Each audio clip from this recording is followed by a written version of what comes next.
Hello বন্ধুরা, তো ফিরে আসলাম একটি নতুন ভিডিও নিয়ে। তো আজ আমি এসেছি, আজ এখানে মোট 3টি ঠাকুর রং করা হবে। তো আজ আমি আপনাদের সব ঠাকুরগুলি কীভাবে রং হয় সেগুলো আমি দেখাবো, এবং একটা ঠাকুরে কীভাবে চোখ আঁকি সেটাও আপনাদের দেখাবো। তো এখানে ঠাকুরগুলি প্রায় এখন একটু কাঁচা আছে, তাই জন্যে বাবা ব্লু ল্যাম্প জ্বালিয়ে হিট দিচ্ছে ঠাকুরগুলিকে। তো প্রথমে ওই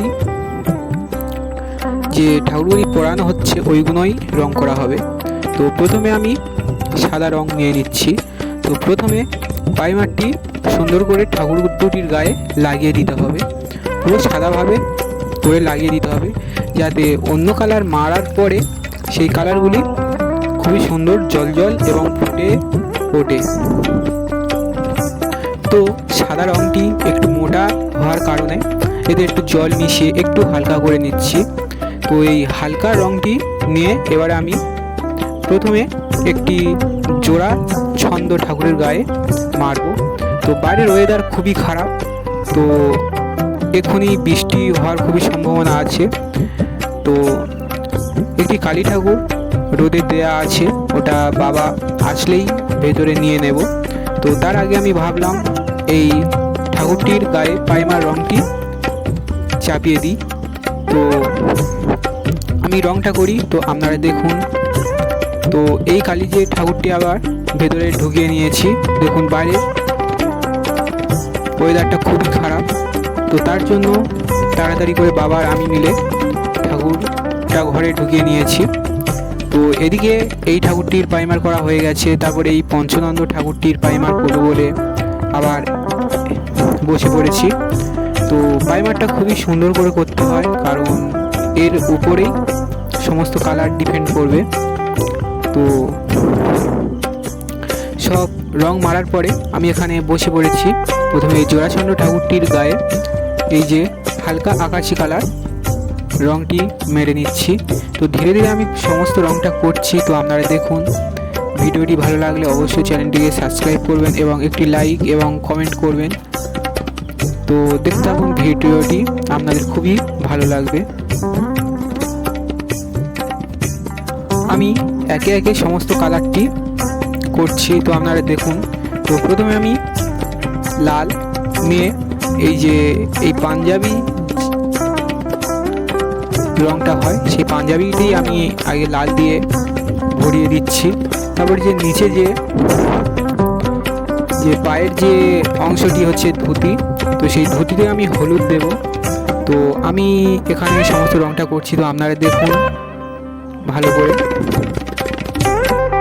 তারপরে জোড়াছন্দ ঠাকুরটি রং করার পরে সেই লাল রংটা নিয়ে আমি চলে এসেছি এই পঞ্চনন্দ ঠাকুরটি রং করব বলে।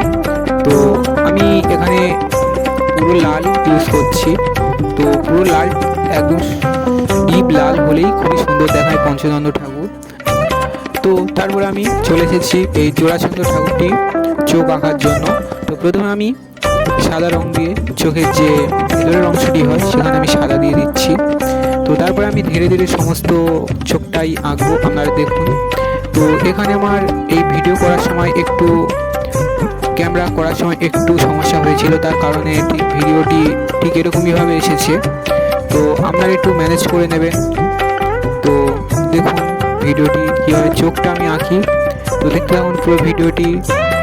তো ভিডিওটি ভালো হয়ে থাকলে অবশ্যই কমেন্ট করবেন, বলবেন যে চোখ আঁকাটি কেমন হয়েছে।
এখানে প্রায় চৌআঁকা প্রায় কমপ্লিট হয়ে গেছে। তো এই যে ঠাকুরটি প্রায় চৌআঁকা কমপ্লিট, পুরোই কমপ্লিট হয়ে গেছে, শুধু এবার গয়নার কালারটা মারলে হয়ে যাবে। তো এদিকে পঞ্চনন্দটা ঠাকুরটি পুরোই কমপ্লিট হয়ে গেছে। তো চৌআঁকাটা কেমন হয়েছে অবশ্যই কমেন্টে জানাবেন। তো আর এইদিকে এই কালী ঠাকুরটি এখনও কমপ্লিট হয়নি, তো এটাও করব কমপ্লিট। তো এদিকে এই যে কালার চাপানো হয়ে গেছে, তো কিছু কিছু কাজ বাকি আছে, তো সেগুলোই করা বাকি আছে। তো এইটা কিছুদিন পরে যাবে, তার কারণে এটা একটু দেরিতেই করছি।